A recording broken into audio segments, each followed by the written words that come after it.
about religion. These phenomena are the case of clear, the scholar, and to bring us from stupidity. Miserly of knowledge usually happen on three conditions. Dah so gede i. The first, easily cause of food to make millionaire. Two, asking the worldly to parents.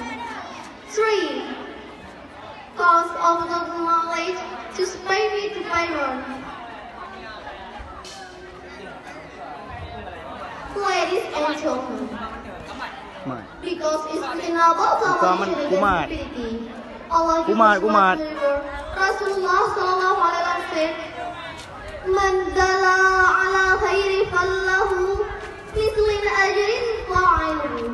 The meaning is, whoever of the evil virtue, he'll get the reward as done.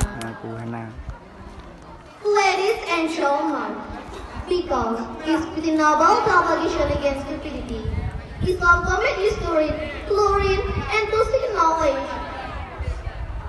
From the first moment, Islam is a religion that commits to war against stupidity. Islam commits to read. Look, brother, many children are dropped from school, many others are illiterate, and many people about religion. Think it, first